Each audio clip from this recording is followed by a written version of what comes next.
Halo sahabatku yang terkasih dimanapun Anda berada, jumpa lagi bersama saya John Sung, Jesus my Savior. Sahabatku yang terkasih, terima kasih ya sudah menonton channel YouTube saya. Dan saya berharap kiranya apa yang saya sampaikan boleh menjadi sebuah pertimbangan dan menambah pengetahuan bagi sahabat semua dimanapun berada. Sehingga bisa mengerti dan bisa membedakan mana yang benar dan mana yang salah dan ikut yang benar. Saya tidak memaksa Anda harus ikut apa yang saya sampaikan, tetapi ini paling tidak menjadi sebuah pertimbangan, menambah pengetahuan kecerdasan Anda. Dan saya harap kita semua mengaktifkan akal sehat kita dalam beriman kepada Tuhan. Karena iman itu terdiri dari knowledge, feeling, dan will. 3 komposisi iman ini harus kuat. Kalau 3 komposisi iman ini berat sebelah, misalnya hanya memiliki knowledge, tidak memiliki feeling dan will, ini percuma. Ini hanya menjadi seorang berpengetahuan saja, tidak beriman. Nah, iman yang benar itu harus didasari pada pengetahuan. Iman timbul dari pendengaran firman Kristus, menggugah hati, feeling, mengasihi Kristus, kemudian will, melakukan kehendak Kristus. Nah, itu yang jadi pengetahuannya harus benar ya. Mengasihinya akhirnya akan jadi benar dan melakukan perbuatan yang benar. Nah, itu yang paling penting. Jika salah, nah maka akan mengakibatkan kesesatan. Nah, saya akan melihatkan kepada kita semua sebuah video bagaimana para muslim ya mulai meninggalkan Islam ketika mereka berpikir. We are just showing you more Muslims leaving Islam, and too bad we cannot post the video for everyone who leave Islam, because many of them are scared even to mention with their voice that they decide to leave Islam, because we knew that Islam is a filthy, disgusting mafia religion. If you leave it, they will kill you. If a person changes his religion from Islam to any other religion, the punishment should be death. Nah, sahabat gue terkasih ya, memang Islam itu banyak aliran ya. Tidak semua lah Islam mungkin yang memiliki faham radikalisme. Kalau orang yang menganut kepercayaan lain mungkin harus dibunuh ya. Tetapi ada yang seperti ini ya, yang seperti kalau misalnya menganut agama lain, misalnya dari keturunan adalah Islam, budayanya Islam, dari kecil dididik di dalam keluarga Islam, kemudian dia berubah gitu, mengikuti agama lain, nah ini akan dibunuh, dihukum katanya ini ya banyak ini ulama dan sebenarnya juga hadis yang menyatakan demikian. Tetapi kalau di dalam kekristenan itu tidak demikian. Ketika orang mengaktifkan akal sehatnya ya, berpikir, seharusnya setiap orang memiliki kebebasan untuk menentukan nasib kepercayaan apa yang akan dia anut. Tidak boleh ada sebuah paksaan atau sebuah intimidasi agar orang itu tidak berubah imannya. Sebenarnya begini, apa sih untungnya saya mengajak Anda masuk Kristen gitu. Nah, kan ada yang sampai katakan, kalau kamu masuk Kristen, saya akan dikasih ini, kasih. Untuk apa? Yuk, mati masuk surga atau mati masuk neraka juga bukan urusan saya, gitu loh. Jadi sahabatku dimanapun Anda berada, tidak ada sebenarnya faedahnya. Cuma tanggung jawab orang Kristen adalah menyampaikan saja. Itu kerelaan kebebasanmu untuk memilih. Toh nanti yang dipertaruhkan adalah nyawamu. Ya. Apakah engkau akan hidup bahagia di surga atau di neraka? Ya masing-masing lah, silakan memilih. Sebenarnya seperti itu. Ya.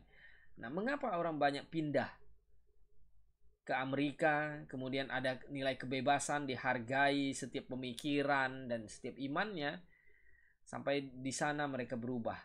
Nah, karena di negara sebelumnya, misalnya kayak Arab, sistem syariah, kerajaan begitu, itu ada di dalam sebuah kontrol yang ketat, budaya yang ketat, tidak ada kebebasan seperti itu.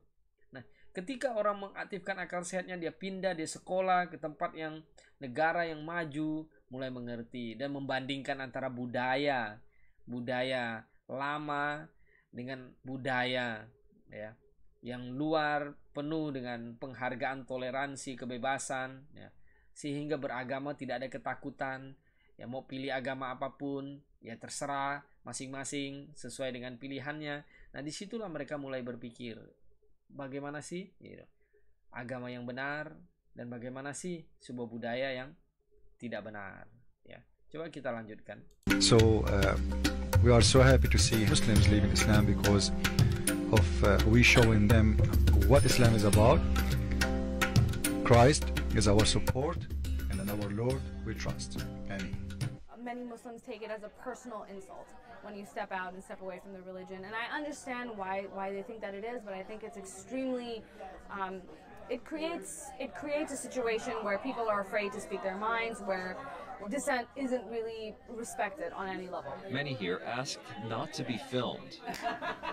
But there is a camaraderie that is born of a shared suffering, including threats of death and disownment, Syed said before the party. We've had this happen multiple times where one of our members, their families found out, and we get a call at midnight that I've been kicked out of the house and I need help. Allah. Washington area Imam Mohammed Majid says some Muslims believe apostasy is a capital crime in their faith, and he insists they are wrong. Major polling organizations have not published data on how many Muslims in the U.S. leave their faith. Wow, this is awesome. But former Muslims say the internet has made it easier than ever. Just a few years after its founding, ex-Muslims of North America now has chapters in more than a dozen cities. Ya, jadi ya puji Tuhan ya. Karena ketika orang-orang mengaktifkan akal sehatnya, kemudian mereka berpikir sekolah yang makin tinggi, memperbandingkan antara agama satu dengan yang lain. Nah, apalagi di dunia internet, ya mereka bebas untuk mengakses ya berita-berita, pengetahuan, sehingga ini membuat image mereka tentang kekristenan itu berbeda. Mungkin dulu diajarkan dalam budaya ya di Arab di sana bahwa Kristen itu begini, begitu, segala macam. Nah, tapi ketika mereka membandingkannya itu, akhirnya mereka tahu bahwa bukan demikian. Nah, sahabatku dimanapun Anda berada ya, kita sebagai orang Kristen diwajibkan untuk hidup ya seperti Kristus hidup. Artinya kita harus hidup memiliki karakter yang penuh kasih. Kita tidak perlu marah, berdebat atau apa, ngamuk. Ketika orang menganiaya kita, ya Tuhan Yesus mengajarkan kasihilah musuhmu, berdoalah bagi mereka yang menganiaya kamu. Nah, Tuhan Yesus mengajarkan ya kasihlah sama manusia seperti dirimu sendiri. Jadi kita mengasihi saja. Mereka mau bakar Alkitab, mereka mau bakar apa saja, ya tidak ada urusan, karena iman kita bukan berdasarkan pada benda itu, tetapi pengertian rohani yang terkandung di dalam Bible itu yang kita imani, yang menjadi kekuatan bagi kita ya. Bukan benda-benda jasmani materi itu. Nah, itulah perbedaannya antara ajaran kekristenan dengan Islam. Nah, sahabatku dimanapun Anda berada, saya mau katakan bahwa ya Anda harus berpikir, membandingkan ya, mana yang benar dan mana yang salah. Kekristenan tidak ada intimidasi, tidak ada penganiayaan, tidak ada ketakutan. Engkau bebas untuk memilih imanmu dengan secara sukarela. Engkau berpikir, dari saat itulah kau akan tahu bahwa yang benar itu seperti apa. Ya, puji Tuhan, semakin banyak orang Muslim bertobat dan percaya kepada Yesus Kristus. Bersama saya John Sung, Jesus my Savior.